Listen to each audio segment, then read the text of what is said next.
Thank you, guys. And there's much more going on at Gans Creek Recreation Area.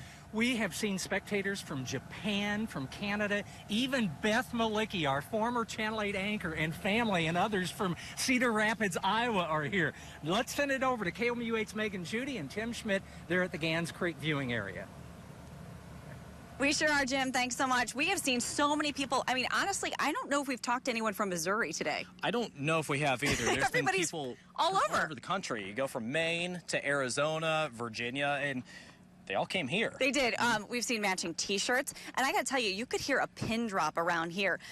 We can hear in our ears, Cosmo Park sounds like a party. I mean, live music, people sound wild. Everybody around here is just lounging in sun chairs, laying back on blankets. They've got telescopes. It's just a really calm, really wonderful atmosphere. It really is. Luckily, the weather has held out so far. There's been maybe just like the cumulus cloud rolling by or something like that, but you notice, don't have those sunglasses on anymore. The sun has gotten dim enough now. Okay, tell them what's our temperature now. Yeah, so now it's 87. I just checked over at Mizzou's campus. It's down to 85 degrees there. So the temperature's dropped almost 10 degrees since the partial eclipse began. It already feels cooler outside. It really does. Humidity's not as bad. Oh, it's a nice little breeze. I know in Jeff City, they said that the lights have come on. The lights here at Gans have not come on yet, but it is getting significantly darker. You know, it's been interesting because some of the people are set up with big telescopes. Other people are just laying back, and there's a wine and cheese party that, you know, how about that? Just over that way. We had to pull some of our reporters back. No, I'm kidding. They wanted me back from They wanted to go hang out over there. And then later on, we've got some really great live interviews coming up. We have a 15-year-old from Kansas City, and he is a weather YouTuber. Yeah, there's multiple weather fanatics that come out from Kansas City, and we may have another one just in the works. Right, exactly. And then a man who brought his family from Louisiana, he homeschools them. He used to work for NASA. So what a fan. I mean, we just happened upon him. It's just such a great atmosphere because you just walk around and everybody's talking, everybody's friendly, kind of sharing stories. Where are you from? What are you doing? And, you know, as dark of night, it feels like it's creeping. It is. It just looks dimmer. It almost looks like right before a thunderstorm. That's exactly how it gets just darker well, right before and the pressure is changing for sure. It is, yeah. And so that little storm glass that I had before, I have it sitting right down here kind of by my feet. It's already starting to crystallize. There are pressure changes happening right now as the temperatures drop rapidly, and who knows? I mean, there's nobody more excited out here than this guy. I mean, he actually was bouncing. Like I was. He's bouncing. I had He's the so cheese excited. In the face a moment ago.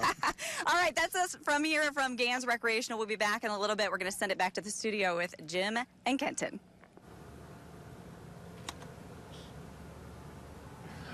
I'm glad that Tim's so excited, but I don't know. I think I might rival him for his excitement that's going on here. So now we are live. We're going to go right into Totality here, and once we get to Totality, at least here for the Columbia area, we are going to go quiet, and we're going to let you just look at this and kind of enjoy it and take a moment. This is pretty eerie. I mean, it is really eerie because, you know, I mean, there's lightness here, but you can tell something's wrong. They were just saying out at Gans.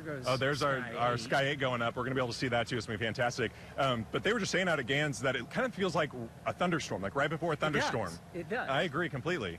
And, you know, even though the interesting thing here is even though the sky is very cloudy and it's patchy clouds, you can still see. You can see it. You can still see it with your glasses. Make sure you wear your glasses. Once again, you say that you can take your glasses off once you can't see any light in the sky. Once you can't see it. So right now, I can still see a sliver right around the moon, or I can see the sun still. So right when you can't see that anymore, and likely, the last thing you're going to see is a little spot in the top corner. And once you see that spot go away, then you can take them off, and you're going to see the night sky for 1 to 2.5 minutes, depending on where you're at. The eclipse will leave the sun at about the same speed that it appeared? Yes. Everything should kind of happen right around the same speed. Now, that shadow across the United States from coast to coast, it does vary in its speed, but on average, it's about 1,700 miles an hour? 1,500 to 1,700 miles per hour. On average, more like 15. I think at its peak, it's up to about 1,700 miles per hour. So Marshall will get the total darkness a little bit before we do. I believe that they should be seeing Totality right now, actually, about a minute or so before we see it. Can we get a time check? They're going to be seeing it there. Time check, please. 110. All right. And then on the flip side, like Owensville, which would be the opposite end of our viewing area, things will look a little bit different there at the very same moment. Yeah, so when we're seeing this totality here in Right. another minute, Right. they're going to be seeing a partial eclipse that we're seeing right now. So it's just slowly moving in that direction, and they should see about totality again about a minute after we see it. So commercial aircraft, they fly at about 500 miles an hour. So this is moving 3 times faster than a commercial aircraft. Yeah, it's actually moving faster than a supersonic jet. Right. And there's actually some research going on. They're trying to. It is It is getting dark. really weird It is right getting now. dark, guys. I just got really excited. Okay. And you look out here on Highway 63, there is no traffic out there. This reminds me of the Super Bowl. It really does. Whenever there's a Super Bowl, there are no cars on the road. Everybody's at home watching the game. Right. And this kind of reminds me of that as far as... Except for everyone's outside here. Exactly, exactly. This is just absolutely... Jim, you got to look at this, Jim. Okay, hang I want on. you to look at this. We're gonna kind of switch over to our glasses here. I'm sure you're getting a nice look at this as well from our solar filtered camera, and you can see it going, slowly going, right on its side there. Somebody had to be really smart to be able to know exactly what time this is going to happen, as you go across the map. Well, the good news is with eclipses, it's all math. It's pretty straightforward. All right, we're going to be quiet now because Let's enjoy it. we're moments away. Okay. Enjoy.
not back yet?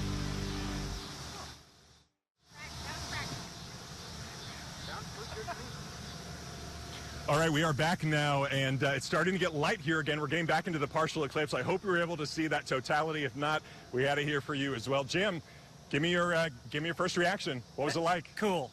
That's as cool gets. And the best thing is, Kenton, you didn't have to buy a ticket. I mean, it was free of charge. Yep. You know, and it was amazing. Out east of Columbia, people shooting off fireworks. There was not a single car on Highway 63 during that entire. Well, there's no cars out there now either. Right. And you saw a horizon. You couldn't really see it here because we have a thing in the way, but hopefully you saw it actually on Sky 8. A horizon 360 degrees around. Usually you only see it like when the sun's rising or setting in that area. Right. But during an eclipse, you see it all the way around. And it's just amazing. I mean, and so now the reverse is going to happen. Then we will, in about an hour, it'll be just completely back to normal. Yep, it's going to be it's about 2:45, I believe, right around there. We could see one planet here. We could see, we saw Venus to the right of the eclipse. You could see Venus out there because it was so bright that's all you could see. Pretty much the only planet we could see. All right, near the very end, we saw a red border. Now, what was that? That was the chromosphere. Okay. So the red right around it that's the layer of the atmosphere closest to the sun. And so that's what that red was. And then you saw a bit of the Bailey's beads too, which is the sun going back through the valleys and the craters of the moon. Right. And then you saw the diamond ring. That was, and I mean, it happened just like that. It did. You saw it just come right, and it happened. I didn't think it would be as crisp as it was because it was just a perfect diamond. And you know, unfortunately, we had some clouds here, but that did not ruin the event, the moment at all. So no, it really didn't. Honestly, this wasn't raining for us here. Look at all those birds. You see the birds over there on the telephone lines. That's South Farm. Do you see all the birds on the? I mean, look. I mean, there's a lot of them. There are thousands of birds on the telephone line. We're going to see as we get back closer to regular sunlight. We'll see how those guys react. Because again, animals, they react to it so they are likely kind of pretending like, okay, it's evening, we got to go back and got to go to bed. You know, that kind of a situation. You know, we needed one prop. We needed a rooster. You know, they've tried that before. We needed a rooster. And I know when it happened back in the 70s during that total solar eclipse, it didn't actually work for them. The rooster did not go like it was supposed to. No, he did not buy it at all. Oh, my goodness. Are we supposed